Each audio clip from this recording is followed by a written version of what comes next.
जय हिंद दोस्तों। हम पढ़ेंगे अपना खनिज एवं ऊर्जा संसाधन। कुछ दिनों से वीडियो नहीं आ रही थी, आपकी सामाजिक विज्ञान की हाई स्कूल बोर्ड पेपर आने वाले हैं और आज हम पढ़ेंगे खनिज एवं ऊर्जा संसाधन। देखिए, खनिज एवं ऊर्जा संसाधन जो आपका चैप्टर का नाम है खनिज एवं ऊर्जा संसाधन। अब खनिज क्या है? वो पदार्थ जो हमें पृथ्वी के अंदर से मिलती है उसे कहते हैं खनिज। और ऊर्जा के संसाधन मतलब जिससे हमें बिजली उत्पादन मिल जाता है उसे कहते हैं ऊर्जा के संसाधन। अर्थात आपकी मोटर व्हीकल हुए, कार हुए या जितनी चीजें चल रही जैसे पेट्रोल, डीजल, कोयले, ये सब से चलती हैं, इन चीजों के लिए हमें खर्चा होती है क्या? ऊर्जा। किसके अंदर? खनिज से जो मिलती है उसे कहते हैं ऊर्जा के संसाधन। खनिज का जिसका उपयोग हम करते हैं। फिर ऊर्जा के संसाधन मतलब आपके लाइट हुआ, मोटर व्हीकल हुआ, ये सब चीजें क्या है? ऊर्जा से चलते हैं। तो ऊर्जा के संसाधन कौन कौन से हैं? इस चैप्टर का नाम है खनिज एवं ऊर्जा के संसाधन। इससे लगभग आपके 9 नंबर आते हैं, 2 चैप्टर मिला के, तो मतलब मान सकते हैं 5 नंबर इस चैप्टर से आने हैं आपके। ठीक है, अब आता है, आप अगर इसका स्क्रीनशॉट लेना चाहें तो ले सकते हैं कि, और स्क्रीनशॉट ले लीजिए, लेना है। उसके बाद फिर हम बात करते हैं इस चैप्टर पे। 2 मिनट आपको दिख रहे होंगे, आप स्क्रीनशॉट ले सकते हैं। फिर उसके बाद आते हैं झरिया प्रसिद्ध है। ये एमसीक्यू क्वेश्चन है, आपके एमसीक्यू क्वेश्चन है, इंपॉर्टेंट है, ये ध्यान रखिएगा। ये वो क्वेश्चन है जो आपके आए हुए हैं कई बार, इसलिए मैंने इस चीज को लिखा। और आपके एमसीक्यू आप खुद तैयार कर सकते हैं, पर इंपॉर्टेंट है, मैंने इसलिए इसको लिख दिया है। झरिया प्रसिद्ध है किसके लिए? कोयले के लिए। ठीक है। मुंबई हाई प्रसिद्ध है तेल शोधक कारखानों के लिए। ये ध्यान रखिएगा, ये किसके लिए प्रसिद्ध है? तेल शोधक कारखानों के लिए। एक और ऑप्शनल में आपके है कि मुंबई हाई प्रसिद्ध है, तो वहां पे दिया है गैस के लिए, कोयले के लिए, पेट्रोलियम के लिए, खनिज के लिए। तो आप बताएंगे पेट्रोलियम के लिए। ध्यान रखिए, पेट्रोलियम शोधन होता है वहां पर। जैसे हम विदेशों से क्या करते हैं, कच्चे माल लेके आते हैं जिसमें पेट्रोल, डीजल, सारी चीजें होती है। फिर उसका क्या करते हैं, हम शोधन करते हैं, उसमें से पेट्रोल अलग करते हैं, डीजल अलग करते हैं और चीजों को अलग करते हैं, उसे कहते हैं तेल शोधक के कारखाने। फिर अगला आता है कोरबा प्रसिद्ध है किसके लिए? कोयले के लिए। फिर हेमेटाइट का संबंध किस खनिज से? हेमेटाइट एक प्रकार का खनिज है, वो किससे संबंधित है? लौह अयस्क। ठीक। भारत में 2 परमाणु ऊर्जा के 2 केंद्रों के नाम। भारत में 2 परमाणु ऊर्जा के 2 केंद्रों के नाम। परमाणु ऊर्जा है, ठीक है। भारत में 2 परमाणु ऊर्जा के 2 केंद्रों के नाम बताना आपके, जो ऊर्जा प्रदान करते हैं, जैसे बिजली पावर प्लांट्स। कौन कहां चलते हैं? ट्राम्बे और नरोरा। ट्राम्बे आपके मुंबई में है। कहां है? मुंबई में। और नरोरा कहां है? उत्तर प्रदेश में है। ठीक है, कहां पे? उत्तर प्रदेश में है। ये भारत के 2 प्रमुख हैं। अब अगला आता है देश की सबसे बड़ी गैस पाइपलाइन कौन सी है? हमारे देश की सबसे बड़ी गैस पाइपलाइन, पहले ये समझिए आप लोग गैस पाइपलाइन क्या होता है। पाइपलाइन, गैस लाइन का मतलब होता है कि आप ये ऐसा पाइप लगा दिया, ठीक है। जैसे आप आपके घरों में मोटर चालू करते हैं, तो मोटर जहां चालू करते हैं वहां से और रोड तक, कहां तक भी जहां भी यूज करना, पाइप के थ्रू जाता है पानी। वैसे ही गैस क्या होगा? पाइप के थ्रू आपके पास जब जरूरत हो आप टोटी खोल लीजिए, आपके पास यूजवेल हो जाएगा। तो देश की सबसे बड़ी गैस पाइपलाइन कौन सी है? तो वर्तमान में 1700 किलोमीटर की है, जो हाजीपुर, विजयपुर और जगदीशपुर गैस पाइपलाइन ही देश की सबसे लंबी गैस लाइन है। गैस पाइपलाइन है कौन सी? हाजीपुर, विजयपुर और जगदीशपुर गैस पाइपलाइन। देश की कितने किलोमीटर की? 1700 किलोमीटर। अब आता परंपरागत और गैर परंपरागत ऊर्जा के संसाधन को समझाइए। ये मोस्ट इंपॉर्टेंट कह सकते हो, वेरी इंपॉर्टेंट, वेरी वेरी, जो भी आप कहना चाहो उस तरीके के है। ये क्वेश्चन आपके शॉर्ट में, उसके बाद कह सकते हो लघु में, फिर उससे भी ज्यादा कह सकते हो दीर्घ में भी क्वेश्चन पूछा गया है। तो इस क्वेश्चन को हम थोड़ा रफ करके इसको बताते हैं, एक एक करके बता देंगे। कुछ चीजें हैं जो आपकी पॉइंट्स है।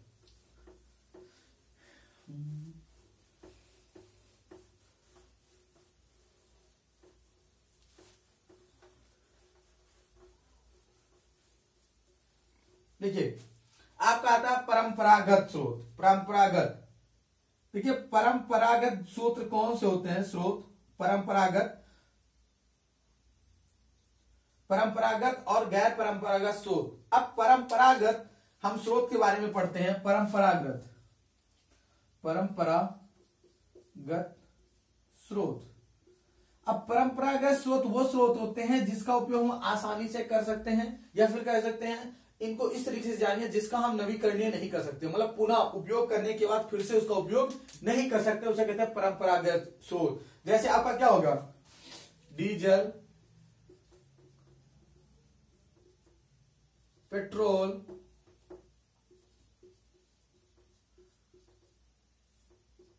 कोयला, ये सब क्या है आपके परंपरागत स्रोत है। एक बार यूज कर लिया फिर दोबारा इसका आप क्या करते हैं, उपयोग नहीं कर सकते हैं, इसी कहते हैं परंपरागत स्रोत। अब ये क्या होता है, अगर आपको पुनः के लिए कम से कम 1500 साल 2000 साल फिर से क्या करना पड़ेगा, या लाखों वर्ष आपको इंतजार करना पड़ेगा फिर से बनने के लिए। ये आपको पता है कि क्या है, नॉन रीयूजेबल, मतलब फिर से रीयूज नहीं किया जा सकता है, इसे कहा जाता है परंपरागत स्रोत। अब आते हैं गैर परंपरागत स्रोत के बारे में। सॉरी, गैर परंपरागत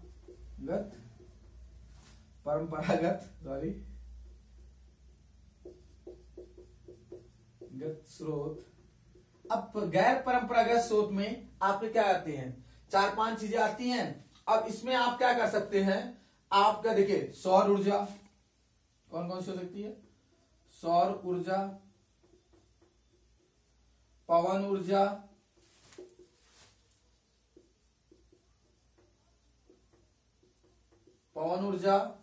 उसके बाद आता आपका बायोगैस,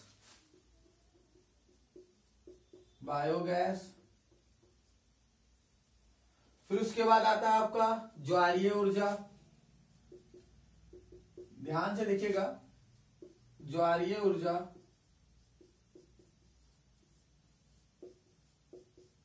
उसके बाद आपका आता है भूतापीय ऊर्जा, तापीय ऊर्जा,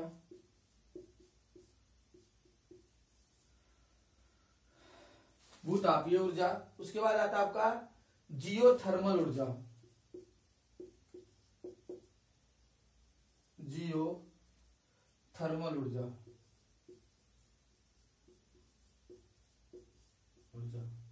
देखिए अब इसमें आपको वो चीजें याद रखनी है जैसे सौर ऊर्जा। अब देखिए गैर परंपरागत और परंपरागत में अंतर सबसे बड़ा यही है कि आपका परंपरागत स्रोत क्या होगा, फिर से उपयोग नहीं किया जा सकता, और गैर परंपरागत उपयोग फिर से आप यूज कर सकते हैं, जितनी बार चाहे उतनी बार, यही अंतर होता है। अब गैर परंपरागत में क्या है, सौर ऊर्जा, पवन ऊर्जा, बायोगैस, ज्वारीय ऊर्जा और भूतापीय ऊर्जा और जियोथर्मल ऊर्जा।